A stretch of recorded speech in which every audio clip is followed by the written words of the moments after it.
Where your challenge is, there is your purpose. We often misunderstand what opportunity looks like. We think it arrives in a phone call, a job offer, an invitation to speak, a seat at the table, but most real opportunities don't arrive like that.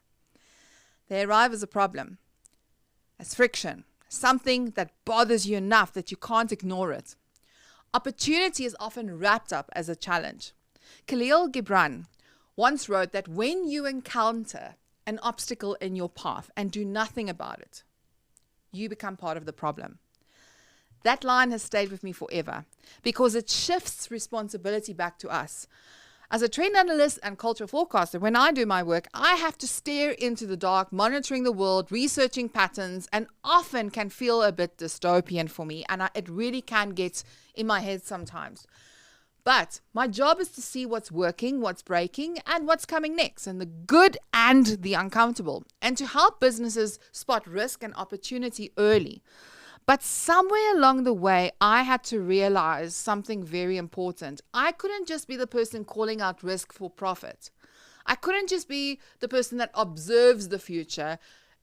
I had to become a participant in shaping it. And this is why the work we do here is so important to me. The question is no longer whether you can identify obstacles, because trust me, they are everywhere.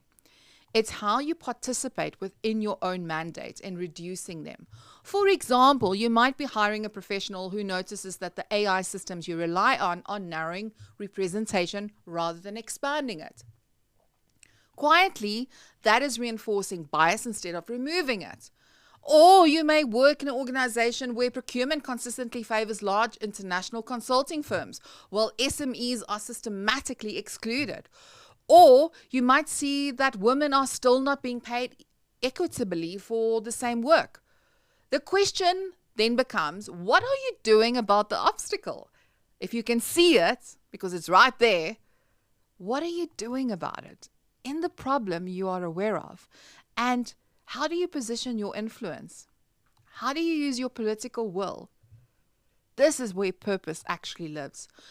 We don't have to take on every struggle. That's not realistic. But we do have a responsibility to choose one obstacle, the one that bothers us the most, and do something about that. And when we encounter problems we can't fix ourselves, we can hand them over to somebody else, or we can pass them on to somebody else. We connect them to someone who can. That's how change actually moves, laterally and heroically.